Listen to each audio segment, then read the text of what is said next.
I can tolerate anything, but trust me, I can't tolerate a blackmail. You are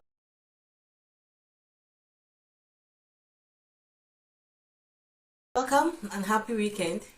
My name is 𝐸𝐴𝐵𝐴𝐵, the founder of Bear White Mind Clinic, a mental health therapist, a psychologist, a coach, a trainer, and neuro-linguistic programmer. You know something? I can stand virtually anything, but you see blackmail, oh, cut the crap. I can't stand a blackmail. You see accusing me wrongly, oh jeez, you have broken the back of the camel. And I always make it known to my friends. I can stand anything, but avoid blackmail. Avoid accusing me wrongly. I don't know, but it touches a different core in me. And I just let you go, regardless who you are, I just let you go. Until something happened a few months ago. Someone who should be older than me with about 17 years now did something very silly, absolutely silly. It was a blackmail and accusing me wrongly. The two things. Oh shit. I cried. I just looked at her. I was like, damn. Oh, fuck up, Sha. I just looked at her. Who are you fuck up, Sha, in my mind? Hey, fuck up. You have spoiled the ground now. I just left. I went out. I shed a few tears. Like, I was deeply hurt. Oh my God. I was hurt. And then I let it go. Forget it. Just forget that friendship. Just forget it. I just let it go. I was deeply hurt. And then I needed to learn forgiveness. And that's why I do tell people forgiveness is a gift. It's not to be forced. When people come to meet me for therapy and they say, therapist, how do you expect me to forgive this man? How do you expect me to forgive this woman? You don't understand. Like, this man broke my head. Like, this lady broke my head. Like, this, that. And I'll be like, yeah, I understand. You have the right to be angry. You have the right to rule that person out. Regardless what has happened, you have the right to rule that person out. I'm not judging you. But forgiveness is a gift and is not to be forced.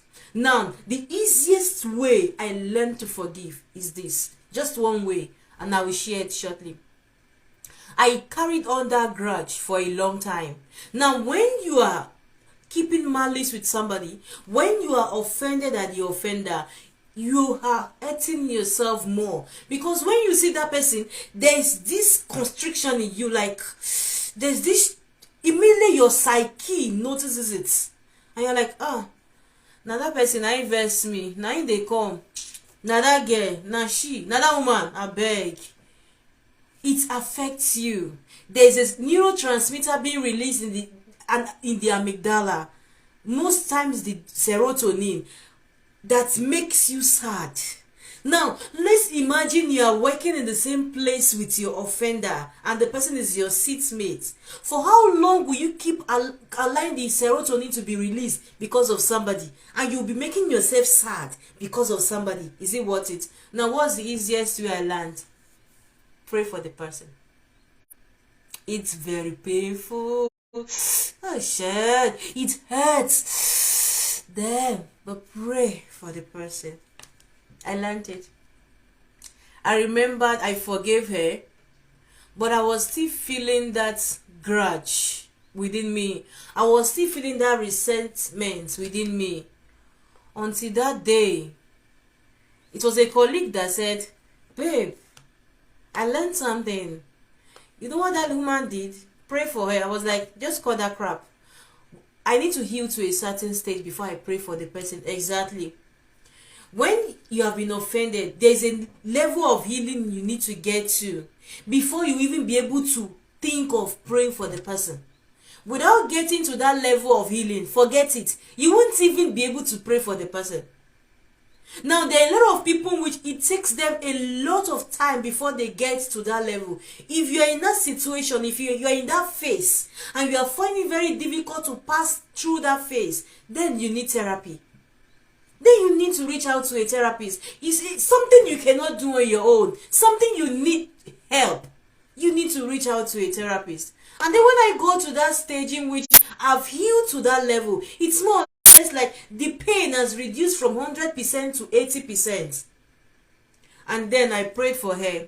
While praying, I prayed for all my colleagues, and I mentioned her name in full. I said, God, protect her. Don't let any evil happen to her. It's the Ember month. She will see no evil.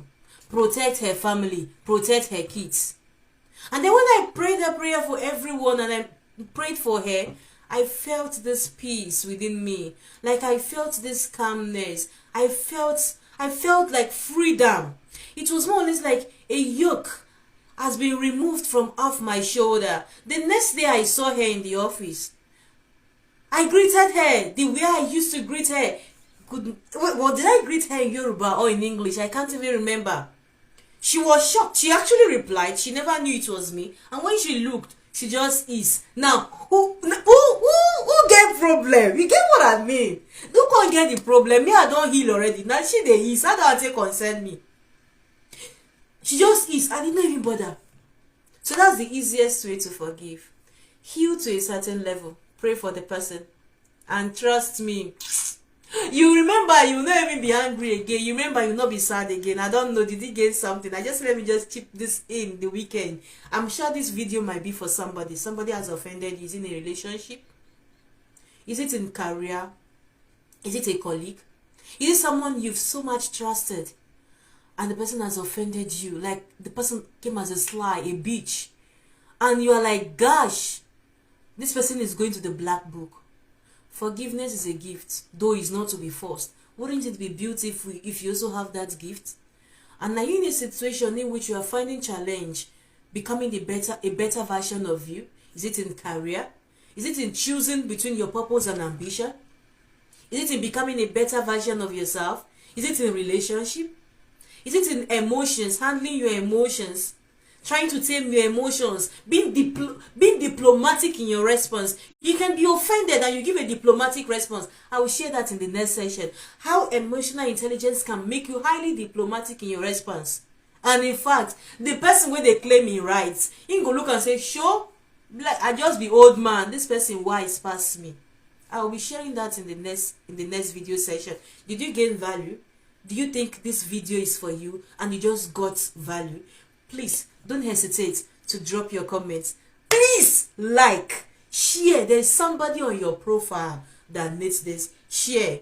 Do you have questions? You want to reach out to a therapist? Please slide into my DM.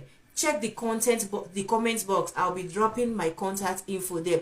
Once again, thank you for listening. Thank you for watching. Thank you for joining. To the followers, the fans, I love you. I remember my humble self, Abigail Olasende, the founder of 𝐷𝐿.